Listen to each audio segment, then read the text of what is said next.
Fourth Sunday of Advent, Cycle C.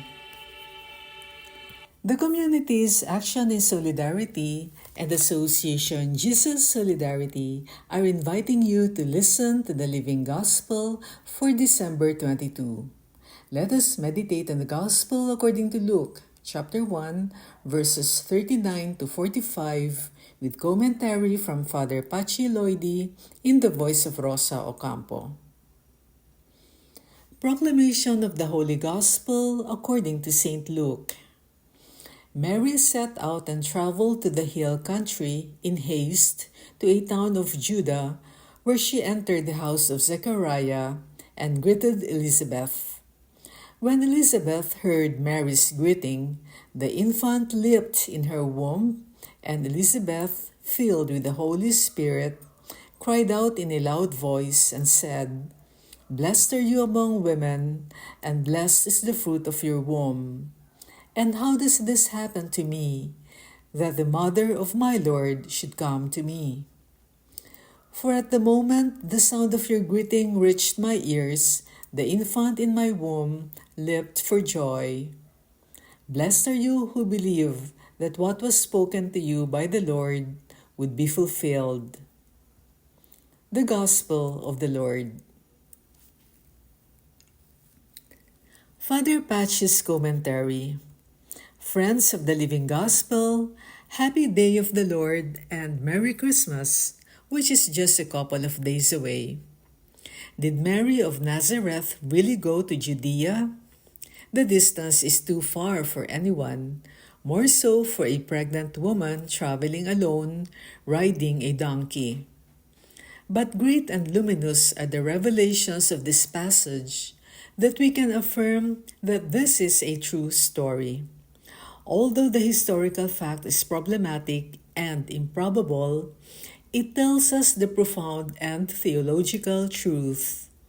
It all began with the angel's announcement to Mary, who was filled with the Holy Spirit and pregnant with Jesus.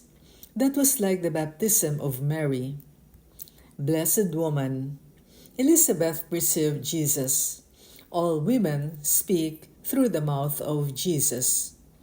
All would have wanted to be the mother of Jesus.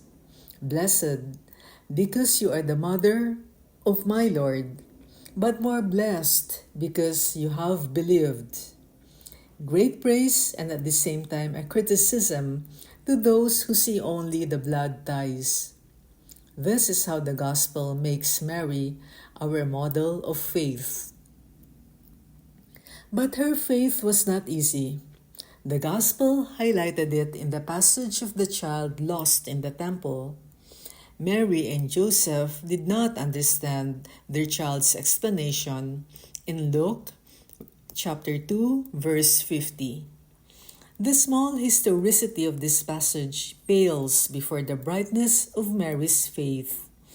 A dark faith because she did not understand, and at the same time luminous because in full darkness she still believed. See also Mark chapter 3, verses 31 to 34. But there are more lights.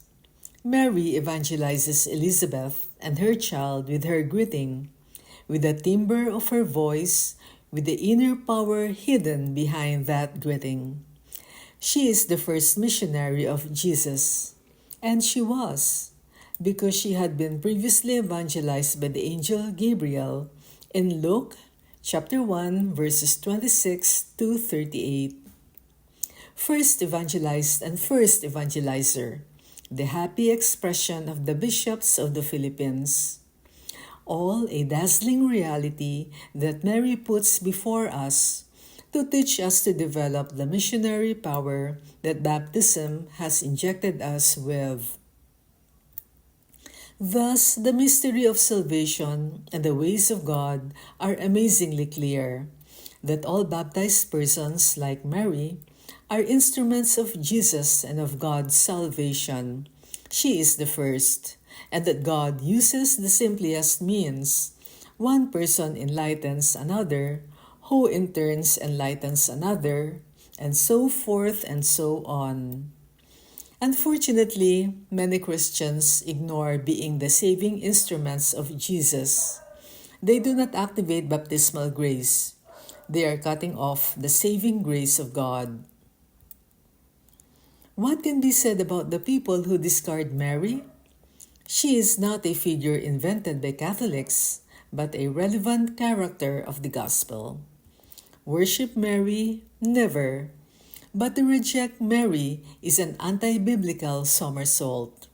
Since they love the Bible so much, why don't they take it as a whole? Let's take the whole Bible because we love it so much. But there is something more to add to an adult faith. Mary is not properly the mother of the Church. This is an analogical title given by Pope Paul VI at the end of the last session of the Council, not without indicating the nuances and warnings about it. The true mother of the Church is the Holy Spirit, that Spirit that the Risen One gave us when He breathed on the apostles. It is the Spirit who brings the disciples together again and gives them the light of God so that they understand and accept the crucified, risen One. The Spirit is also the one who guides the Church, as the liturgy shows on Sundays, which we call Ordinary Time, from Pentecost to Advent. Does all this diminish the devotion to Mary? Unlikely. It makes us focus on the core of true devotion, which is the faith of Mary, as Luke teaches us in today's passage and in all of his gospel. And we can say, not precisely to Jesus by Mary, but yes, to Jesus with Mary. Blessed are you, Mary. All generations will call you blessed. Prayer. Mary's donkey. What did she do, Lord, your mother, when she was traveling while pregnant, blessed woman, in haste and with enthusiasm, and found herself face to face with the mother of the Baptist?